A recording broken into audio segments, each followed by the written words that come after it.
Well over 1 million Australians tune into his radio program every day. John Laws is probably the most successful broadcaster this country has ever heard. He's also been called arrogant, opinionated, opportunist, etc., etc. Whatever you think of him, he certainly has influence. The kind of media guru who comments on the news and makes it. But there's more to John Laws than meets the eye and the ear. Aside from the public hellraiser, there's the very private parent. We asked, and he allowed us into this side of his life, where he still lays down the law, but according to his family, he's also a bit of a pushover.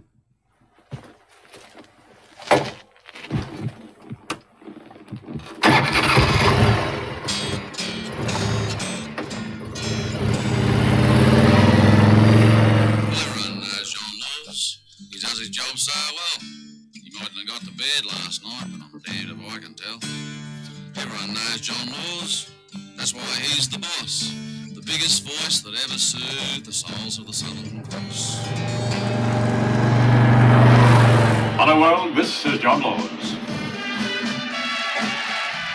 In the world of radio, he's the common denominator, the voice of the people. No, I don't think anybody cares about it.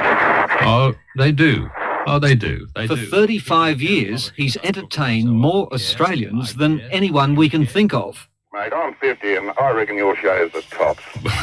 Thank you. He can make a politician... Dr. John Hewson, good morning and welcome. How long do you think that we've actually been in recession in Australia? ...or break a listener's heart. You can't think properly because you're having difficulty in expressing yourself, and I'm sorry for you as far as that's concerned. But let me tell you what you're trying to say in essence. But when he switches off the microphone, the king of radio retreats to another world. Thank you for listening. And you be kind to each other. Let me be a little kinder, let me be a little blinder. Which one's Nono? This one, Grandad. No, thank you. No. In the peace and quiet of his farm, you see another side of John Laws. The family man, the father, grandfather, the doting husband. After his years of wild living, it was John's third wife, Caroline, who finally tamed the lion. He had about the courage of 10 lions. It was as if he was a ruler of men, almost too much, I thought. What caught your eye the first time you met him?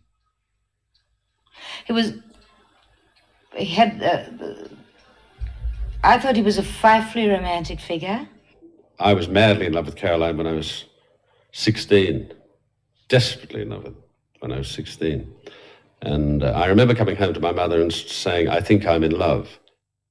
But they were too young then to know just what they had. Anyway, we went our different ways. Caroline joined Sadler's Wells Ballet and went to dance with the Royal Ballet in London. And I went to the Bush as a jackaroo, and we just drifted apart. John set a course for a life of his own. Along the way, he found fortune, enough to buy whatever he wanted, like this classic cruiser. What would have happened to this whole beauty if you hadn't have saved it? Well, it'd be awful, wouldn't it? Because it's a wonderful old boat. As he sailed through 2 marriages, Caroline was up north in New Guinea, raising 4 daughters on a coffee plantation. She had best part of 20 years or so in New Guinea? Not that long, 14. After a couple of decades apart, what odds that they would find one another again? We met each other about 20 years later in the tunnel of love at Luna Park. You see, I told you wouldn't believe it. I called out, John, it's Caroline, no response. So then I called it out, John, it's Caroline, Cameron Waller. And I heard this voice and I thought, well, that's it. And my marriage at the time was shaky. From that moment on, it was irreparable. And it was just a matter of time before we'd spend the rest of our lives together. And we've been together now for more than 15 years. The idea from this is something out of the Tuscany Hills, or is it? Yes, but it's more French, really. It's European. Lawsy's known a lot of women, but it's Caroline, the one he calls the princess, who seems to have cast that lasting spell on him. He treats you like a princess? Oh, no. It's only for the wireless. No, absolutely. That word doesn't even enter it. That was just a non-discipline because he didn't want to say who I was. That's nothing to do with it. Yes, he treats me beautifully. It's a great love we have. We get on frightfully well. They say that opposites attract. She's very fey, inclined to give the impression of being vague, highly intelligent, very well read, terribly interesting, gentle, loving, and I just adore being around her and cuddling her. Do you think you're the opposite to that? Yes, I don't think I'm too many of those things. I don't think I'm soft and cuddly. I don't think I'm too vague. I don't know that I'm overly intelligent. So I think that we're different, and I consider myself a very fortunate man. And we love the same things. We share pleasure in the same things. Quite sound right, does it? Princess Angus. Although that's what's fine. things You going on can in the have it. palace these See you, days. mate. The whole family got together on the farm for Caroline's birthday. Between them, they have 9 children and 3 grandchildren. And if you find yourself going up in the air, call me. The radio tough guy can be a softie around the kids. No, kiss. No, you've got to kiss me. Now you've got to kiss everybody else. Lawsie's sons, Josh and Sam, usually avoid questions about their father, but when we got them talking, they said he could be very tough, but he was always fair. If you do something wrong, you get reprimanded for doing what you did wrong, which is sort of happens in every family, I suppose. But not every day. Is he tough, Josh? He's just, he's more stubborn than tough. What has John wanted the most for all of you? To be happy. That's probably the most important thing. And work. He works harder than anyone else I ever know, and in a way I I want to work hard, but sometimes I think he's worked too hard and he's suffered because of it. I once told him, I said, I work to live, I don't live to work. A backhander and sent off to Maroon. Not a good call with Dad.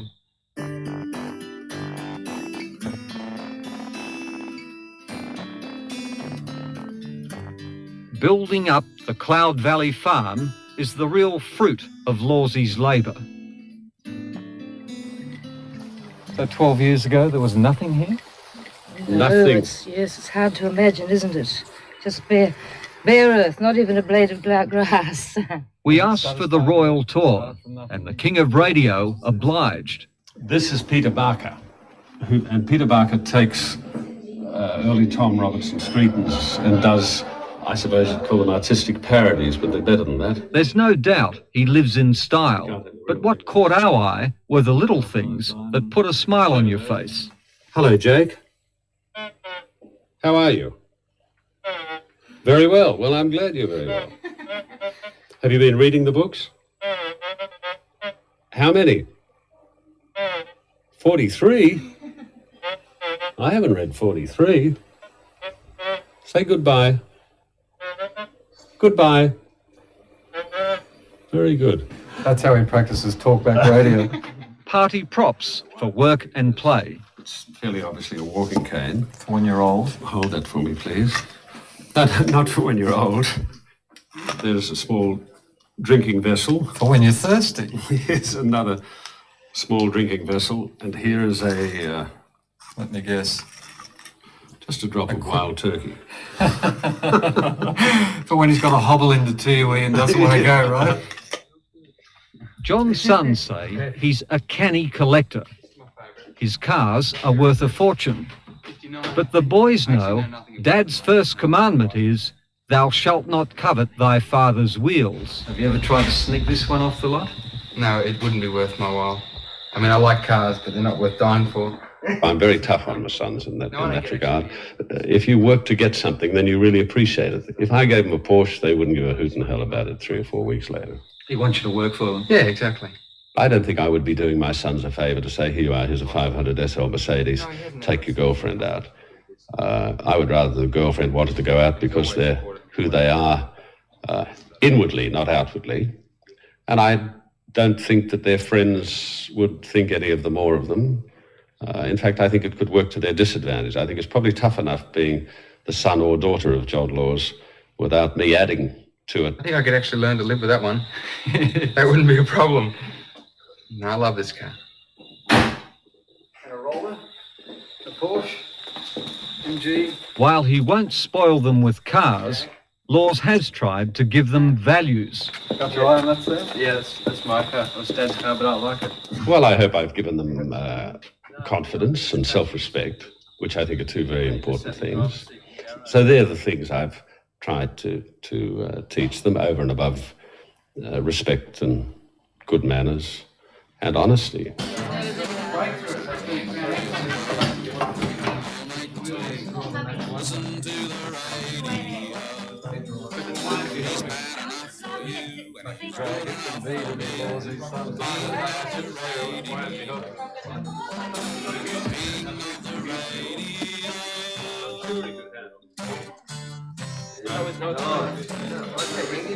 In bringing up his tribe, Laws says he's learned from his parents' mistakes. He's tried to be close without smothering them. I wasn't very close to my father. I had great admiration and respect for him. I did miss his love. I did feel that I let him down. I felt very strongly that I wasn't the sort of son that he wanted to have. What did he want? Wasn't sure. But I just felt I wasn't it. How close were you to your mother?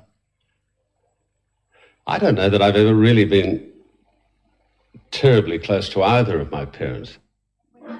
You right, darling? Sarah? You right? The older he gets, the more his family matters. He still lays down the law, but the kids know the old man has mellowed. I drive fast, but only where I'm allowed to. Allowed to anywhere. I just came around Well, this around corner and here. he was sitting behind For all that the Australian public knows about your old man, what do you reckon is the bit they don't know?